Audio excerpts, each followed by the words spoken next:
Welcome back, ladies and gentlemen. And welcome back, Digital John. Thank you very much. Digital John. Not completely digital today. I've got this thing, whatever it is. Goodness me. Right. I will now attempt in as brief a time as possible to explain what the sort of point of this video is. So, Quad Cortex, humongously popular selling device that guitar players are adopting to go and use live. But this is more of a live thing than a studio thing. So think if you're using this live. And not necessarily just Quad Cortex, kind of anything really multi-effects unit that will enable speaker emulated sounds to front of house and some sort of 4-cable method. So you're going to need a multi-effects unit with an effects loop in it to enable you to do that. Ton of the argument for going over to Quad Cortex away from guitar amplifiers was how much more portable it was. So obviously I appreciate there's other elements as well. So we're just focusing on the portability thing, right? So you've gone from a big amplifier to a little board. Get it. In the last 3 or 4 years though, of course, what you're then buying seemingly is something so that you can hear yourself on stage, which we're calling an FRFR cab, right? And that's what most of you call it. Because you've got alternatives, right? You could hear it through a traditional front of house wedge, or you could hear it through in-ear. So what was the appeal of getting an FRFR cab? The supposed transparency of whatever you put and dial in the unit should come out of a cab, or, you know, ideally, you'd have the same listening environment as you do when you dial in the sounds. Like me, it's studio monitors and a nicer headphones, but you can't gig with that, right? So FRFRs are supposed to do that. But I've never had the opportunity actually to have a test like this, where I can hear how it actually doesn't quite sound as you would think. Well, I think maybe that wasn't what I was getting at so much, but like, why do you want your own cab as opposed to just saying to the sound man, just give it through monitors or in Just because I like a bit of movement, trouser movement when I play. So it's about recreating that sense of the oomph of an amp behind you. Yeah, it's a great right. So okay, so that's the deal. Okay, so you've got your Quad Cortex or your Helix or your Kemper or whatever you've decided to buy. You're missing the oomph. Yeah. So you buy the FRFR cab. Yeah. At which point, I guess, the point of this video is that the portability angle is a bit like, well, you've sort of removed the idea of you don't have to take an amp now because you're taking an amp. What I like, and I know Revere uses as well, and what I was hoping we would be able to try and somehow kind of demo is this idea of going, well, the Quad Cortex routing is so sophisticated that you can absolutely go, right, here you go, front of house man. Let's make everyone's life super, super easy. I've got all my patches, I've got all my amp captures, I've got all my IR things, left and right, boom. Easy. You do that. And I'm not going to mess with that. You can set my levels, get my EQ right for the audience, I don't care. On stage, what we've done now is we've used the routing option on the Quad Cortex to switch off cabinet emulations, or IRs, whatever you want to call them. And we've essentially using the power amp of this amplifier here, which is a 50 watt valve power amplifier, into a 1x12 traditional guitar cabinet. So there's no high frequency driver in here. It's just a normal speaker cabinet, normal, whatever you want to call it. So a lot of what you're hearing, in fact, everything you heard in that opening demo is just literally the difference between a front of house sound, an FRFR cab on stage sound, and you're sort of hearing a mix of some close miking and some room miking and everything to try and emulate what are we hearing in the room with this.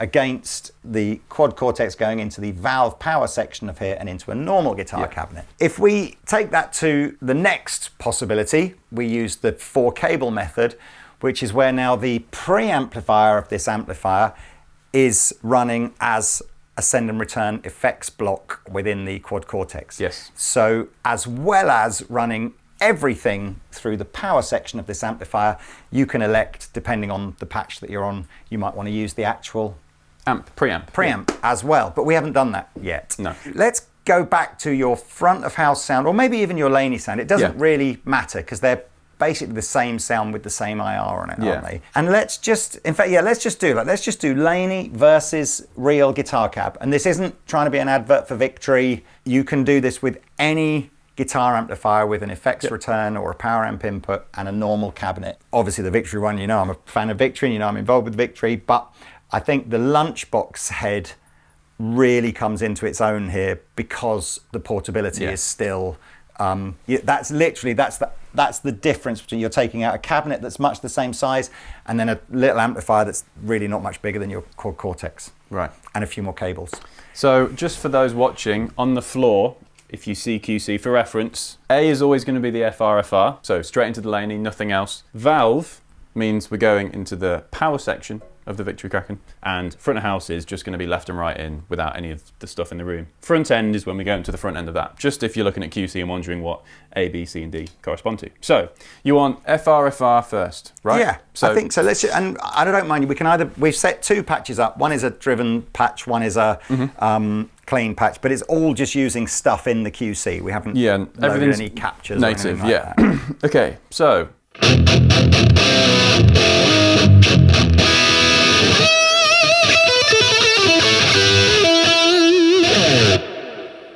sounds like it does. You know, I own one of these. I'm used to how it sounds. Yeah. There's quite a lot of low end compared to studio monitors, which again I've noticed here in this setup, but I might not have thought that on a gig. Yeah. This is, interestingly, I think the FRFR cab, the sort of revolution of where people went from using a powered PA cabinet on stage, and then all of a sudden that was like, oh no, I can't have that, I need an FRFR cab. I think there's a little bit of Emperor's New Clothes there. It's pretty much componently a powered PA speaker, and I'm not just talking about Laney, like all of them. Yeah, it's generally a powered PA speaker in a wooden cabinet designed to look like a guitar cabinet. Right.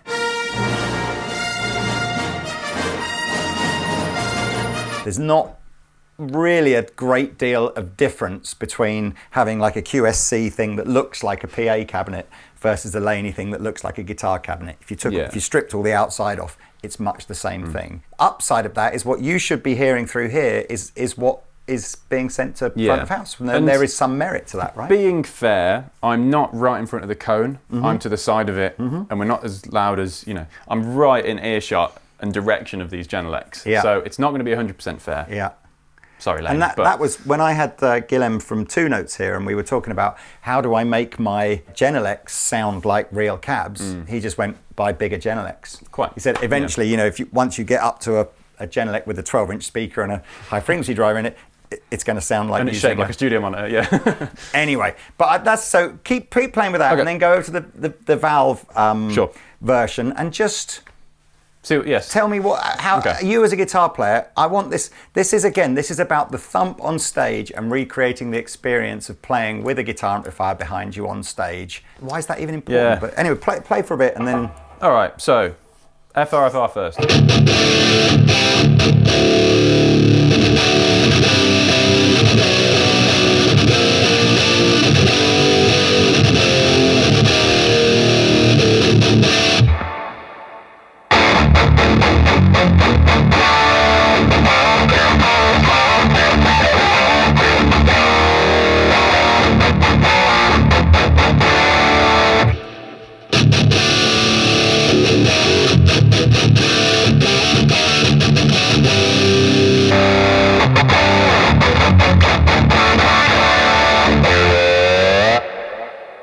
So, they've both got a similar amount of low end, I think, but this has way more mids. Like, I almost had to check that I hadn't set something off because I got so acclimatized to that Laney. And I think it would happen the other way, where if I started on this, that would sound too scooped. Right. But I think because I own a Laney cab, I'm used to having that kind of difference in my dialed in sound and how it usually is. I'm not used to this. I do on some gigs, if I have the luxury of space, run one of the V4 jack heads and just go into the power section return of that into some, I think, 2 1x12s and stack them. So I am used to this kind of setup, but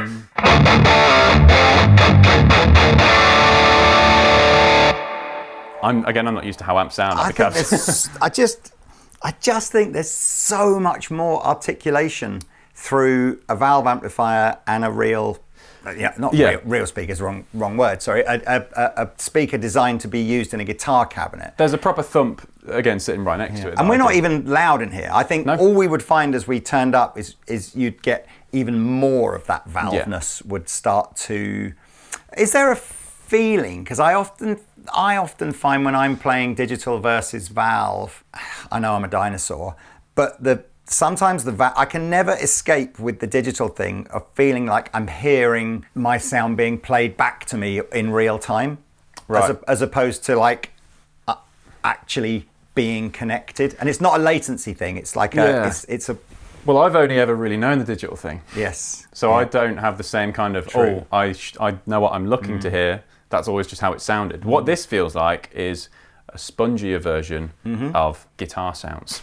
Well, that's the sponginess probably is the valve power amplifier, I suppose. And potentially, I don't know, there's probably an element of a guitar speaker versus a PA speaker being a bit more, right, yeah, softer. And they're not usually thick and made out of wood. They're usually quite plastic and thin.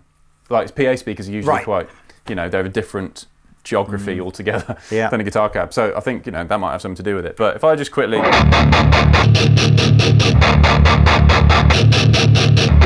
Seem like they're both quite fat, but this just has a different EQ character on it. We did, this is, I have to be honest with you, I had a really fascinating kind of half an hour or so before doing the video of John running through all the routing options on the QC, and we were even saying, if you were it's like a super pro touring, big gig thing, you can see why the QC becomes so useful because it's so versatile. But we put an EQ on the valve rig, again, just to try and shelve off some of that top end because it did feel a little kind of overly bright. So I imagine again on your, but other than that, we've done nothing. But I suspect on the QC again, or any device like that, you'll want to EQ your signal going to the amplifier just to fine tune it exactly how you want it. So just to demonstrate that, here's without that EQ, and we need to be on, let me just check I'm on the right thing. So we're going into the front end, so let's go back on that EQ so you can see what's happening.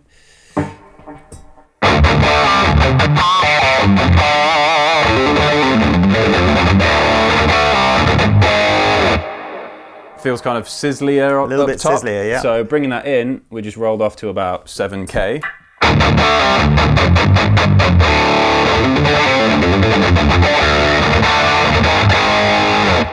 You could make that way more. I just can't help but feel the FRFR. It just sounds like someone's thrown a blanket over your guitar tone. Quick test, FRFR.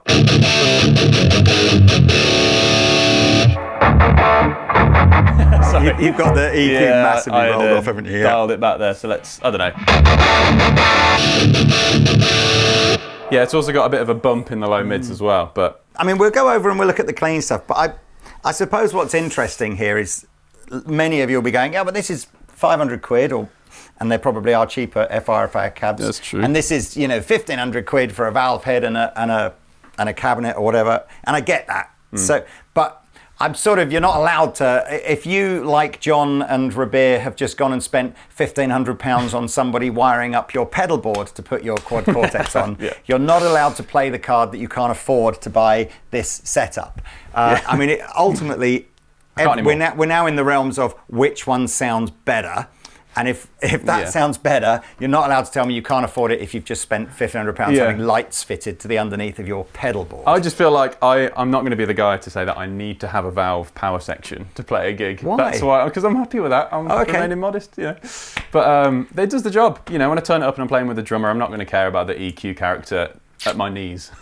I've got in-ears in. That's really what I'm caring about, even though quite a lot of people don't care about that. So you've got in-ears and a cab behind you. Decadence. Yeah, but I could be really decadent and have a valve power stage when I want to have one of them out. See, I don't see it as decadence. I kind of feel like, if you felt like that, why don't you just have a £300 version of the Quad Cortex then? Because the audience couldn't tell you whether you were using Tonex or Quad Cortex. Because this is a nice amount of power on the floor. Like, I need a good brain on the floor, and then I would take the convenience of dialing in a sound and the power of that over the diminishing returns of tone gain at the end. But I can already feel people getting angry at that.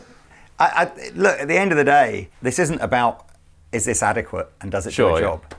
They're just different ways of doing the same thing. That argument is, I'm fully accept that does it do a job? That argument is sailed. And not only does it do a job, Guthrie Govan uses, it does a great job. The question is, do you prefer the sound of that? And is there any reason now that you'd go, I don't think there's a particular portability reason to go, well, I could have that, but I couldn't have that. It's one extra box to take with you, I guess, but it's not a big box. Yeah, I think there's a gap in the market for a FRFR with a power, like a valve power section. I don't agree. Because that would basically... It's the cab. It's the real guitar cab as opposed to a high frequency driver and a PA type cab. But if that cab had the power section from this without the preamp and all the cost that you're paying for the preamp you mean just a straightforward valve? Yeah, I mean, it might get heavy, but... And I'm not... Yeah, but you can do that already. A Fender Hot Rod Deluxe is that. Well, yeah, it's a Fender combo, Hot Rod Deluxe is a 40-watt combo with a power amp return on it. Not the same size as that, though, is it? It is. Hot Rod Deluxe is that size. It might sound different. Well, then you're getting into how different cabs sound different at that point, aren't you? So, yeah. I'm not trying to convince you to change the rig. I'm just curious. Play some more with the clean, because we haven't really dug into the clean thing, and let's get the sort of dynamics and. So clean, I think, is a bit more telling of which one's which. We'll see. So that's the Laney. Okay.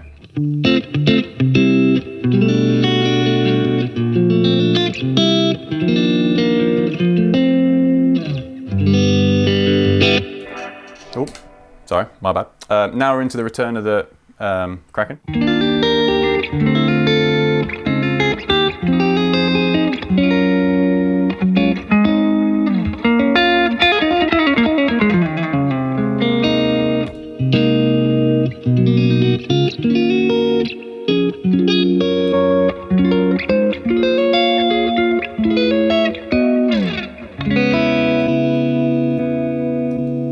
This has quite a lot of thump, which is quite nice. If I just go neck.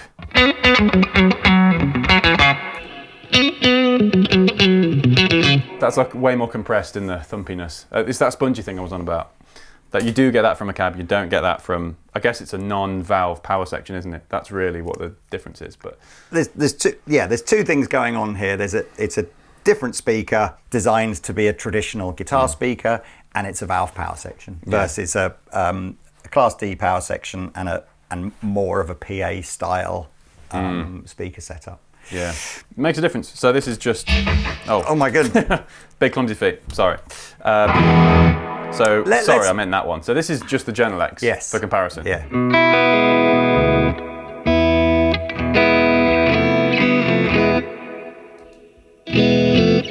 Wow. So those are super bright. Mm-hmm.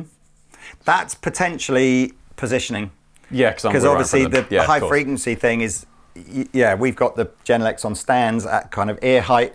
The Laney is very much chucking everything out along the floor. That's another reason. Again, FRFR, you can't. You need to tilt it at you to get the sort of full effect of it. Or a Lemmy 2 4x12. Yeah, absolutely. Anyway.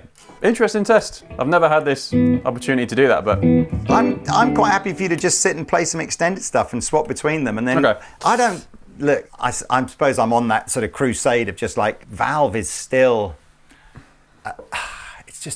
It adds a magical extra something difficult to describe into the equation. I don't think any guitar player would ever go, oh, I've stopped using my valve amplifier and gone to QC because I don't like the sound of my valve amplifier. Right, yeah. I don't think I've ever heard that. I mean, people are talking about getting a QC because it's very close and so much more convenient. Yeah. So I think all we're trying to do is for the guitar player that's on stage, and bearing in mind again, the audience isn't hearing this, or they might hear a little bit of it, but this is for you on stage to give you the best experience possible. Anyway. So, okay, let's go between. So I'll start off.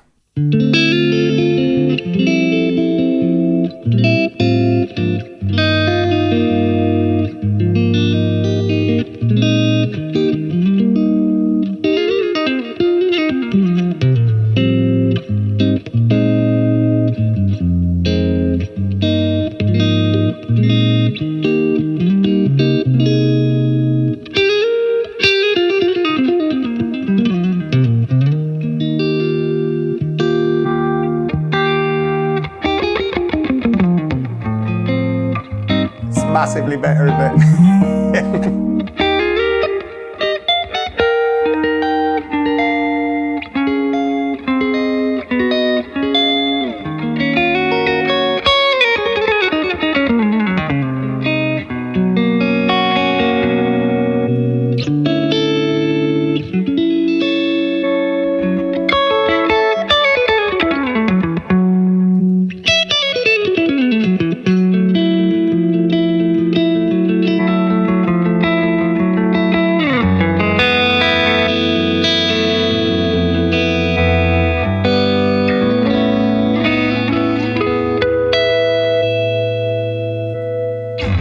Yeah, there is a difference. I'm happy with any. It's fine. Look, I'll do the Daz challenge on you then, because I have the power. Okay. If you just forget money, then if I just sent you that rig, and you've got sitting at home in the cupboard, you got that, and you got that, and that, and you didn't pay for either of them. Actually, maybe you did pay for them. I don't know.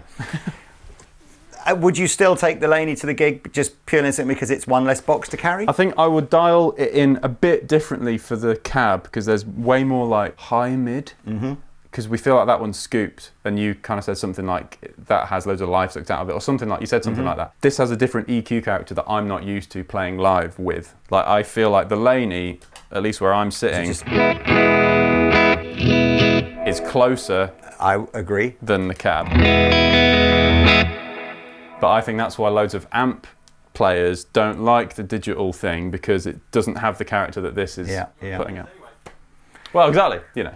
Pete just said he's on in ears anyway. But okay, well look, so that's pretty much all I really wanted to do. This is just about saying for guitar players that have gone over to a floor effect or a digital alternative to an amp, maybe this is still something that just for you on stage, your sound man's still happy because he's getting the simplicity of the QC. In fact, everybody's still happy because it's just in there and you've got all the all your scenes and everything. But your little corner of guitar paradise you can still have on stage. You're just hearing something, if you want it. Yeah. Now, okay, so let's just quickly do one of the other things. This is a 4-cable method thing, and whilst this is on the floor, I will remember this is a couple of other advantages of 4-cable. So we have got a couple of patches now where instead of using the amp from the Quad Cortex, we're going to use the amp that's in here, which again, we can still run into a Laney or front of house or whatever like that. So let's just have what is the front of house sound? So it's the preamp from the Kraken, the IR that we were using before. I don't know actually which IR you've loaded in there. So the IR is just a Zilla 4x12. So it's the one I'm used to. Yep, fine. So let's have a listen now. And obviously the Kraken, it's a high gain amplifier, right? So imagine you're using this with a different amplifier that is low gain or whatever. That's what you can have as the send and return block. Okay, so now we're doing the exact same thing. The order's still the same on the foot switches, but now we're using the preamp of the Kraken instead of the one in QC. So.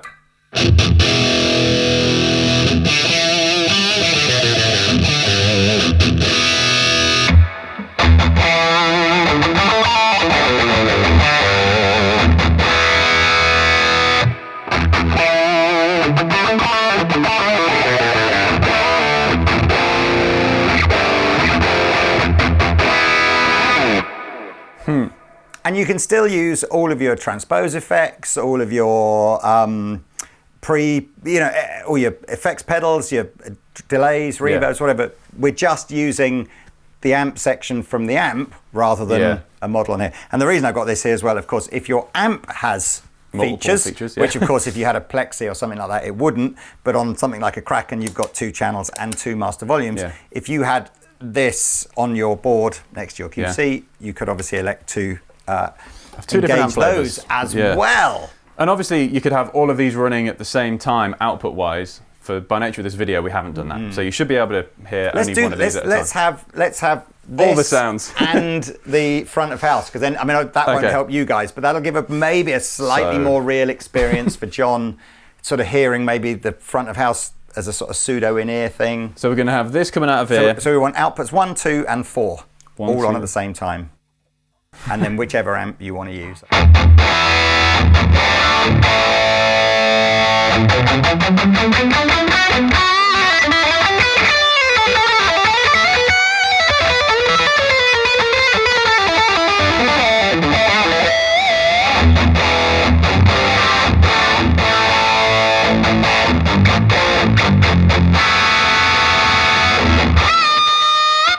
Feels good. I mean, this is so loud I can barely hear those, but I think there is a difference. Wicked. Look, I think at the end of the day, I'm easy. It's like they're all good. The FRFR cab world is all way more affordable than real valve. Do you know what though? What did you see a Hot Rod Deluxe on eBay for the other day, Pete?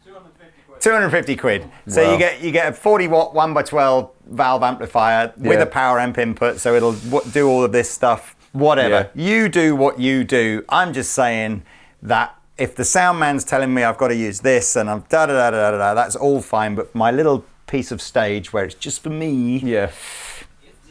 If the sound guy can let you have it, because that's a real thing. That's no louder than that. What are you talking about now? Well, again, if he lets you even have anything. You mean sound men don't even let you have these sometimes? Some of them, yeah. Boo! What is wrong with you, sound people? Yeah. It's just like, you know.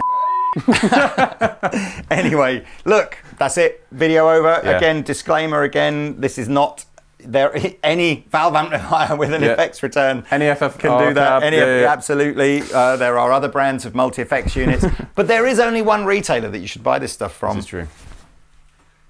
See you next time.